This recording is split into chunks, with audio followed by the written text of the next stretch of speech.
Welcome to Married and Family Living with the Grasleys on 92.7 WSJF, a show focused on the domestic church, the family, which is the foundation of faith and spirituality. We hope you find our stories encouraging and helpful as we share our challenges of married and family living.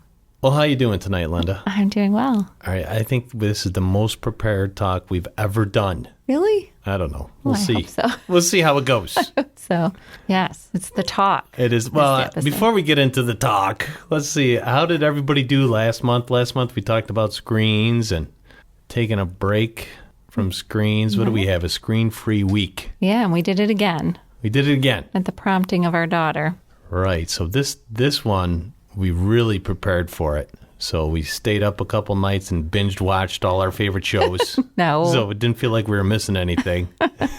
No, I think it was more successful because we did sit down and talk about it. And Kate led us kind of compiling some rules so we knew what the expectations were and talked about things we could do instead of being on the TV or phones. Or right. And everybody computers. had a little buy-in for that. It was very interesting because the first time we did it during the show last month, it was kind of dictated to us, and I was like, I don't want to do this yet. From who? I don't know who it was from. Who was it, from you or Me. from me? Yeah, that's what I thought.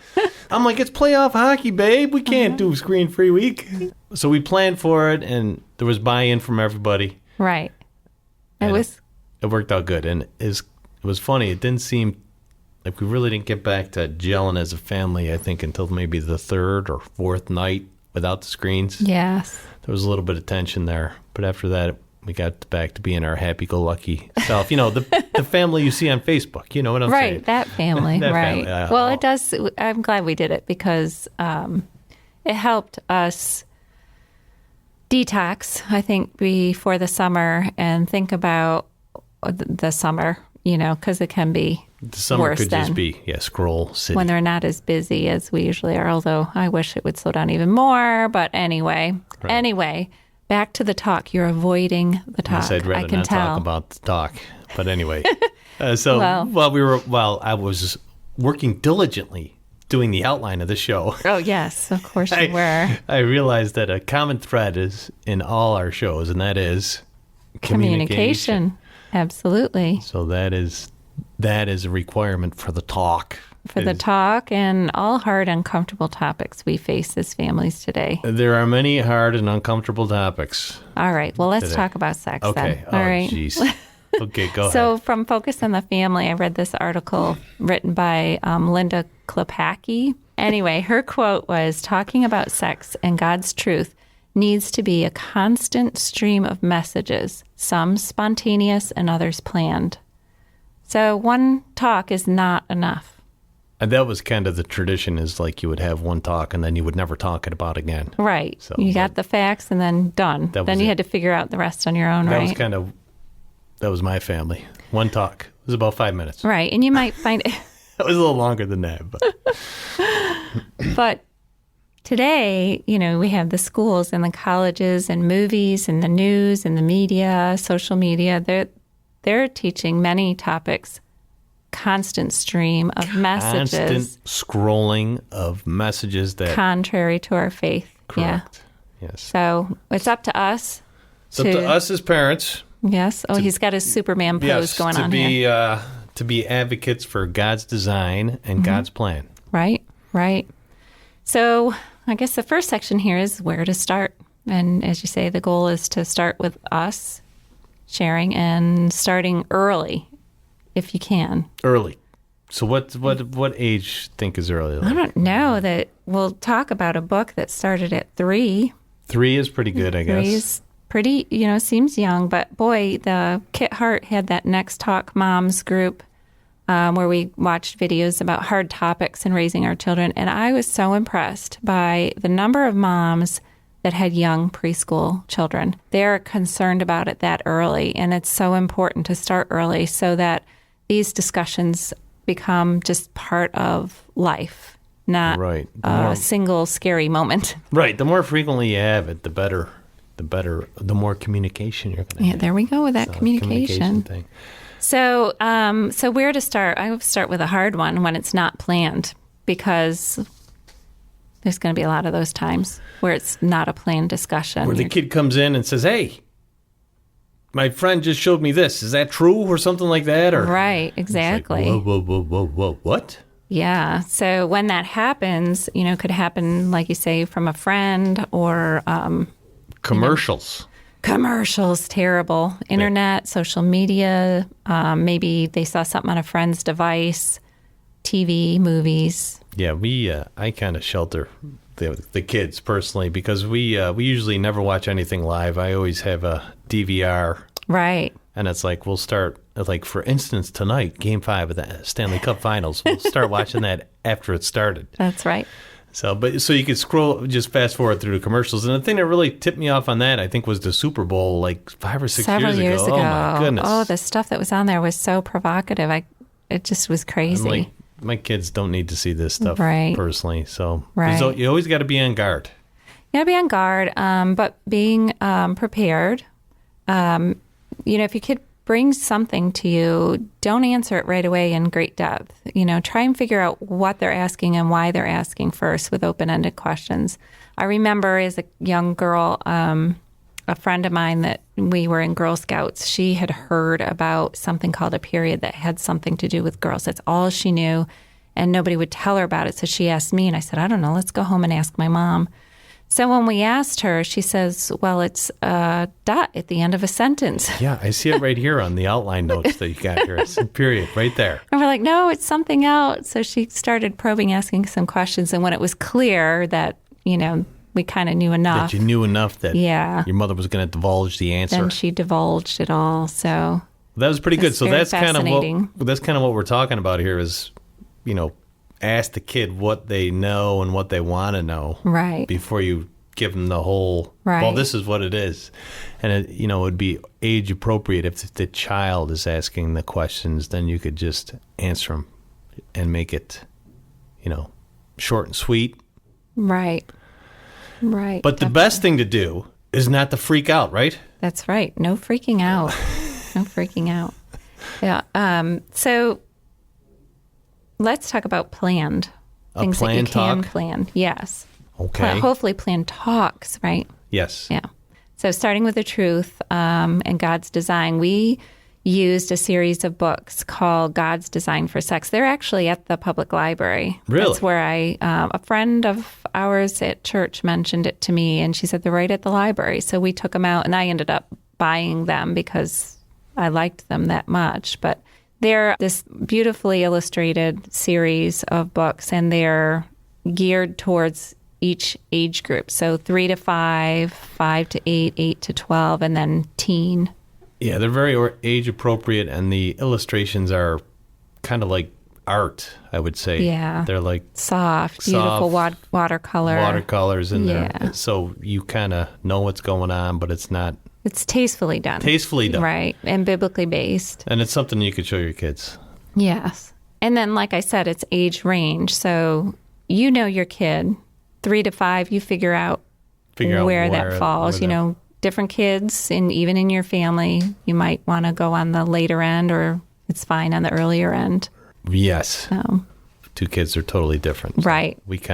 I'm sure if you have more than 2 kids, you know what I'm talking about. Exactly. So, and there's another book out there called How and When to Tell Your Kids About Sex by the same author, where you can find important, helpful information on concerns your children face from infancy through adolescence. Yeah.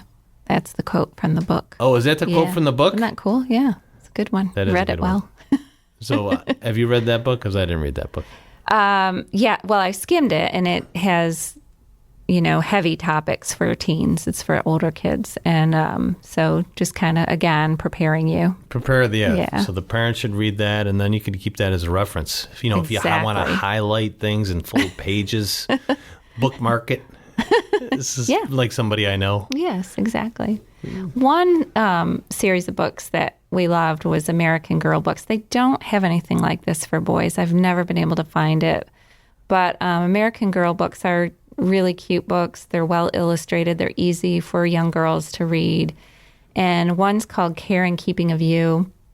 It's all about hygiene and body changes and also about their periods. So it's a really great book for that, that age, younger age. If your family tends to have body changes sooner, you might want to do it on the sooner age.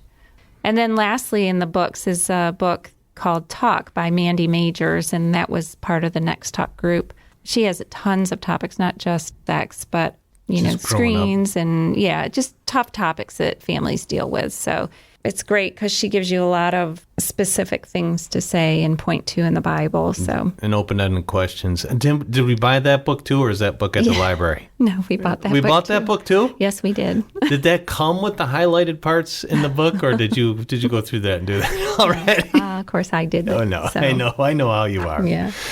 So if you are planning a talk, one of the things that Lynn and I did is we did a getaway weekend. And we used Passport to Purity, which is Dennis Rainey's group, Family Life. Right. Actually, I think he might have stepped down, but Dennis Rainey did the CDs for this, and he and his wife. So he did the boys one, and his wife did the girls. Right. Yeah. So I know it's kind of old fashioned, but it was a 9 or 8 CD pack that we got with some books, and it's very good. You go for the whole weekend. Well, I guess you could do a Saturday to a Sunday thing, but it's an overnight thing, and they want you to plan a weekend to do something your kid really wants to do. So you kind of like reinforce the talk with doing something fun, because some of that stuff it's heavy. It's a little difficult depending on how old your kid is and how comfortable they feel. Right. It's meant for preteens, tweens. Right. And it helps to lay the foundation of purity.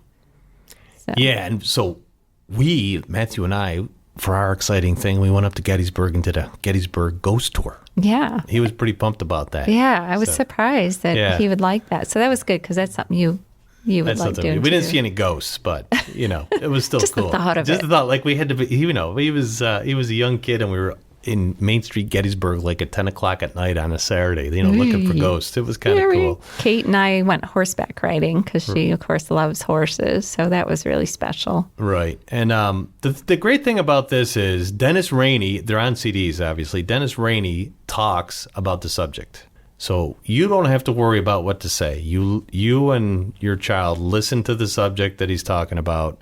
It's about 10 or 15 minutes, I would say. Well, I don't know, even that. It's shorter than that. It's longer. Well, you could always stop the CD. Right. You could always say, yeah, that's nice. Do you have any questions? Or do you want to hear that again? Do you know what he's talking about there? So, right. But it kind of takes the pressure off the parent. But it's like a kid. Everything comes with it, and you have activities, so that makes it fun too, that reinforce the topics. And they also have, the child has their own journals, so they can make notes and, do some. So you listen to a lecture, then you do an activity to reinforce that lecture, and then the parents, this is the best thing about it, the parents have like a teacher's guide. So it's like, oh no, you're wrong there, buddy.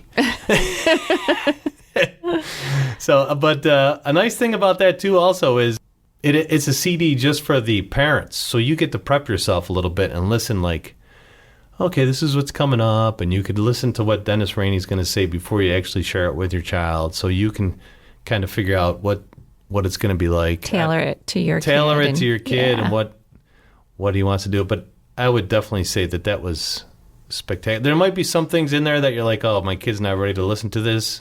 So you just wait and then reschedule one for next summer or whenever you think he is ready. Then they're ready, he or she. That would go back to the frequency of the talks. Right.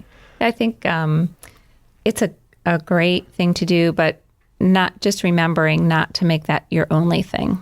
Yeah. Because you want your discussions to be very, more relaxed and not this big thing. And some people may not be able to do this. There's a follow-up one to it for teens before they head off for college or their job or whatever they're going to do on their own in their, adult life, called Passport to ID. So when you took Matt on Passport to Purity, we did ID at home, and we still did something special and had a special dinner that we made together. So if you can't afford, doing a hotel and anything super big, you can pare it down. You could just certainly. Stay at home, but it's have to be a screen-free week if you do that. Stay at home. Lord. I'm just kidding. Yeah. So you are listening to WSJF 92.7, Married and Family Living with the Grassleys.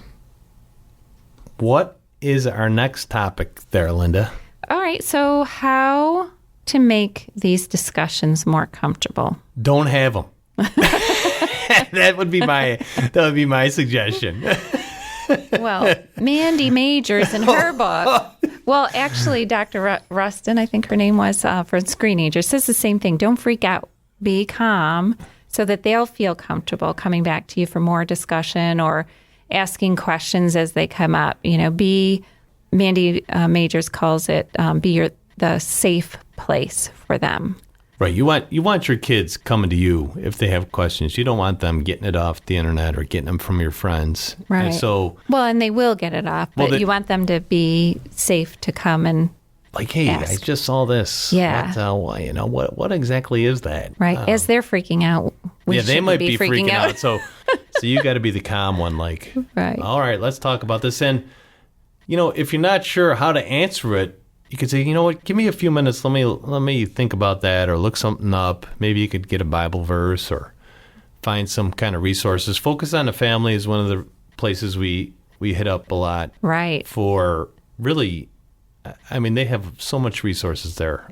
Articles on different things that might be going on. Anything you could think of, yeah. Right. Focus on the Family is a good one. I'm sure there's other ones out there. But in this book called Talk by Mandy Majors, she is so real. She gives some ideas of things you can say, specific scripture to reference. I love her. And she does have videos, too, that give you some more details. Another thing that's really important is when they ask you stuff, we were talking about probing questions. Well, once you figure out what they're actually asking, keep it short. Keep it to the point. Short and simple. Right. And yes, no, maybe. Something like that? No, a little more detailed than that. But then you're going to move on to something else. Ask them about school or talk about dinner plans or weekend plans, anything else, just to make it kind of flow as the natural conversation. Right. If you keep it like that, if you keep it short and don't overload them with information, they'll want to come back and talk to you a little bit more if they have more questions. Yes. And always state that you're available. Come and see me if you have more questions. I'm happy to answer anything. Or, as you said, if you don't know the answer, maybe you're rushing out the door to some meeting, say, hey, let's get together at this time, be very specific. And then we'll talk about it. Right. So the other thing is once they do come to you and, you kind of finish, end it with praising them. Thank you so much for bringing this to my attention. You saw something that wasn't appropriate and you were right to come to me and I appreciate that. But you're still grounded. Something like that? No, that won't work. No, that won't work. If they're coming to you, you should be like, oh, thanks. Thanks for doing that. Right. And if they ask an awkward question, I know that was probably hard for you to bring up to me, but I appreciate it. And no, again, reiterate, I'm always here. I'm always here. So we're also talking about, your kids are different. The best times to talk to them and the best places aren't going to be the same. Yeah, kid to kid. I think we found out that one of our kids likes to talk while they're in the car. I think a lot of kids like to talk if it's just you and your kid in the car, you're both looking forward and you don't have to look in your face and say, I have a question. Or and then some other times. Sometimes bedtime is good too. You can be lying down both looking at the ceiling. Yeah. And it's also a time that they're kind of off guard or they let their guard down, I should say, not off guard. They're getting ready to sleep. Should you talk to them when they're asleep, or you wake them up and talk to them? Osmosis. Or no? Yeah.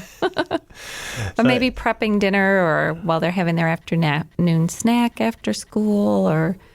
Sometimes it's easier to talk to the kid when they're running around or playing basketball or something like that, or. Manly stuff, projects, and like changing the oil. Yes, because I like to talk when I'm changing the oil or right. rotating tires, something like that. Right. I like cleaning the car too. I like talking when I clean the car. Oh, you love cleaning the car. You missed that spot right there. But anyway, or some hobby. Maybe he'll be sitting side by side drawing or fishing or something more active. Right. So those are great times. Those are good times to talk to your kid. So. What kind of topics should we talk about when we have the talk, Linda? Well, in the regular talks, just whatever's coming up in the news or what they bring to you or what their school curriculum might be. you should know what the curriculum is going to be at school so that hopefully you can talk to them about that specific issue before they hear about it in school. Right. So that they're not hearing something that might be contrary to our faith. So I guess the most important thing is to try to get out in front of what your kids are going to be exposed to so that you become the source of the information. Right. Is that kind of what you're talking about there? Yes, I totally agree with that. And make sure they know it's God's design. Man and wife become one flesh. And they live happily ever after, just like us. And they have their own radio show. And they have their own radio show, right. I think that's in the book of Leviticus. But, 1 Corinthians and Hebrews, it makes it clear that sex is for marriage. Yes. Right. And then pornography, of course, is a big issue. Yeah. Growing issue. I'm not sure how you want to breach that subject, but that should be something that you should talk about. Might be something that they're exposed to on a device or, we just have to mention that that's not God's design, and it's normal to notice these. It's natural to be attracted to one another, but that's not a good way to look at a woman or a man. And they even have studies saying that it's unhealthy. That it's unhealthy, that it's it causes aggression. Right. And so even if you don't know how to talk about this with your kids, one of the things I like to use is like, I was listening to this podcast today about such and such. And then the kids say, no, exactly. Not another podcast. Yeah, because they don't know what you're listening to. I mean, I do listen to a lot of podcasts, but that could be your shoe-in to have a conversation. They talked about pornography and kids your age. I just was wondering if you saw any of it. Or I heard on the news there was some study or whatever. So it seems like a little bit more accusatory, a little less accusatory if you say, I was prompted to think this way, so I'm just want to ask you what's going on or what's going on at school. I heard some things at school. Stuff and then like that. just recommend to them, if you see it, first of all, turn away or shut it off right away. Don't show it to anybody else because, it's shocking enough to you. Right. And then report it to a teacher, adult, whomever, is appropriate. Correct. Yeah. Dress codes is another big issue. Kids will see others wearing things and they think, well, they're wearing it. How come I can't? Or they might say, why are they wearing that? Right. Hopefully that's what they're saying. Yes. So, and there's a lot of modesty. Yeah. Quotes in the Bible. Right. Does Mandy Majors say anything about modesty? She does. She brings up 1 Peter, adornment, not external beauty, but the hidden beauty in the character of the heart is what's important to God. Yeah. And she also gives this 3-second rule, which is it's perfect, real quick. Look, you're going to notice things. So your first second is, I noticed someone's wearing a shirt that's not a nice shirt appropriate. You're wearing tonight, babe. You recognizing that's wrong. You should be turning away. Okay, let me turn away. And then you turn away is second number 3. Good job. You have to recognize? Okay, you did well. I got awesome. Of course, I'm just wearing this bulky T-shirt, but anyway. Other topics in the talk book are, body changes, dating, sleepover. There's all sorts of things in this book. If you felt like buying that and tabbing it and highlighting, I would highly recommend it. It's a great book. Linda really enjoys that book, and like I said, you're not in this alone. We're all trying to do the right thing by our kids, and we're going to make mistakes. They're going to make mistakes. Right. Before we get into the other subject, I wanted to say too, if we've been talking about if the kids are younger, but if your kids are older and you still haven't had the talk, it's never too late. Never too late. It's never too late to start the conversation. Mm-hmm. It's never too late. Use the podcast line. I was listening to this podcast and it occurred to me that we really haven't talked about this. Right. And I'd like to start having a conversation with it. So, I mean, we were kind of fortunate. I think we were pretty intentional that we did have a good conversation when the kids were younger. But if your kid's like 13, 14 and you really haven't breached the subject with them, just go for it. Just breach it, even if it's just a minute the first time, and just crack it open a little bit and make the conversations longer and longer. Right. Some other ways you can get them involved in understanding how important marriage and pure sex and pro-life initiatives are is to get them involved early. So we at St. Joe's and other parishes and communities do the baby bottle drive for a pregnancy center. That's a good way of doing it. And they can be involved in that, and you can teach them how precious life is, even delivering items to the pregnancy centers. Going to the pro-life march. Pro-life march. Yeah, it's only an hour away. And then the Knights of Columbus also do the Mother's Day, Father's Day gifts after Mass. Moms get marigolds. Moms get thanks for choosing life, I think, marigolds, and then the fathers get a bottle opener, something like that. You're the best dad ever. No. Are you sure? I thought that's what I got last year.